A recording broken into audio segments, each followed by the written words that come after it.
Au milieu des guerres et des rumeurs de conflits plus importants dans la région du Moyen-Orient, il y a une bonne nouvelle. Un nombre sans précédent de musulmans choisissent de suivre le Christ. En Iran, 50 000 mosquées sur 75 000 ont fermé leurs portes, tandis que 80% des Iraniens expriment leur mécontentement envers le gouvernement et leur désir de voir la démocratie le remplacer. Todd Nettleton, vice-président de la messagerie à la voix des martyrs et animateur de WOM Radio, se joint à nous maintenant. Todd, il semble que de nombreux Iraniens cherchent à surmonter leur mécontentement envers le régime en embrassant le Christ. Alors, dites-nous ce que vous avez appris sur ce qui se passe actuellement en Iran. Eh bien, l'une des choses qui s'est produite depuis 1979 est que le gouvernement iranien a été dirigé par les mollahs. Ce sont les dirigeants islamiques, et ils ont prétendu qu'ils géraient leur pays selon les principes islamiques. Nous allons suivre le Coran à la lettre et tout gérer dans le pays exactement comme l'islam nous le dit.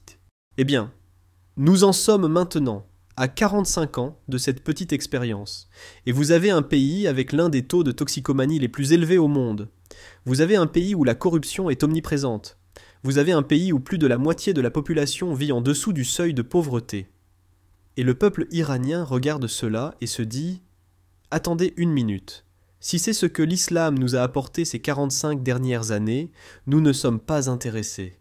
Nous voulons savoir quelles sont les autres options. » C'est pourquoi tant d'Iraniens, la première étape généralement, est de rejeter l'islam et de rejeter la religion.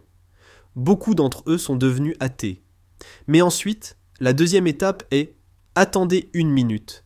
Et s'il y avait un Dieu ?» Et c'est ainsi que Jésus se révèle.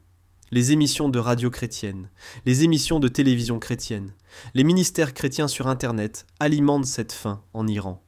Et nous assistons à cette vague massive de personnes qui viennent au Christ. Comment le régime réagit-il à cela?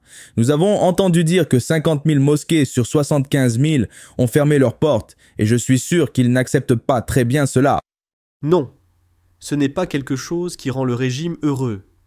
Et vraiment, à bien des égards, ils cherchent à consolider leur pouvoir et à écraser toute forme de dissidence.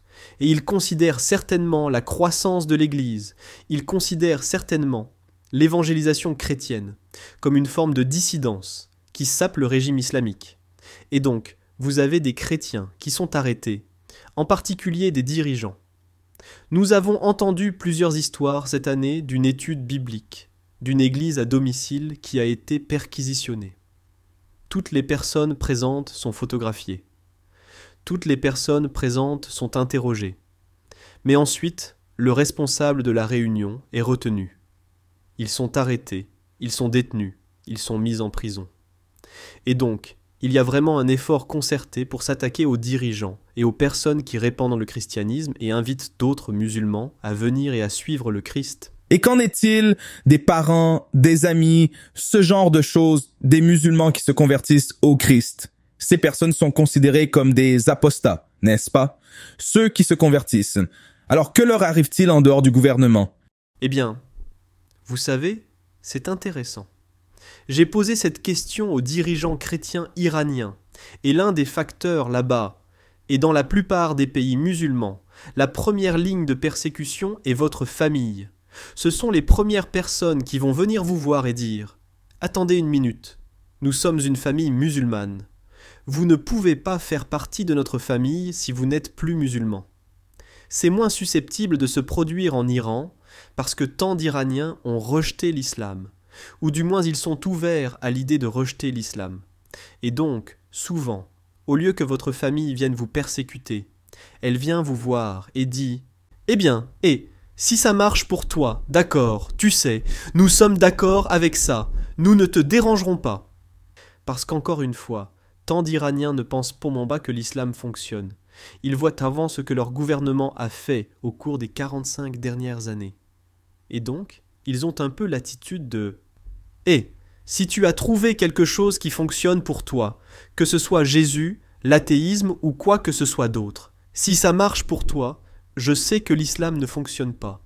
Donc, je suis heureux que tu aies trouvé quelque chose qui fonctionne. » Donc, c'est différent en ce qui concerne la persécution familiale en Iran par rapport à ce que vous pourriez voir en Arabie Saoudite ou dans un autre pays à prédominance musulmane? Eh bien, où d'autres voyons-nous une croissance explosive des chrétiens au Moyen-Orient? Quel pays vous enthousiasme le plus en ce moment, au-delà de l'Iran? Vous savez, alors que nous regardons à travers le Moyen-Orient, je pense à l'Arabie Saoudite. Le gouvernement d'Arabie Saoudite est certainement en train de changer en termes de réaction à l'influence extérieure. Il y a un effort pour moderniser en quelque sorte le monde des affaires. Il y a un effort pour être plus amical avec le reste du monde, plus ouvert au reste du monde. Et il semble qu'il y ait un peu plus d'ouverture à l'idée que le christianisme entre en Arabie Saoudite. Pas nécessairement en l'accueillant à bras ouverts, évidemment, mais juste en comprenant que cela pourrait arriver, qu'il pourrait y avoir des chrétiens ici. Et peut-être que ce n'est pas la pire chose au monde. Alors, que peuvent faire les chrétiens du monde entier pour aider ces nouveaux croyants en Iran et ailleurs? Laurent, vous savez, je pense que la première chose que nous devons faire, que nous pouvons tous faire, est de prier pour eux. Et je pense que c'est aussi la première chose qu'ils nous demanderaient de faire. Il existe également des ministères, comme la Voix des Martyrs, qui soutiennent l'Église en Iran, qui aident à équiper. L'une des choses pour lesquelles vous pouvez prier, et l'une des choses dans lesquelles la Voix des Martyrs est impliquée, est la formation des dirigeants. Alors que l'Église grandit si rapidement, l'une des premières choses dont ils ont besoin est davantage de dirigeants. Et donc, aider à identifier, aider à former, aider à équiper ces dirigeants est un élément clé du ministère pour soutenir la croissance de l'Église en Iran.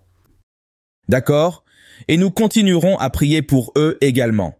Todd Nettleton, la Voix des Martyrs, merci Todd d'avoir partagé vos idées. Nous l'apprécions.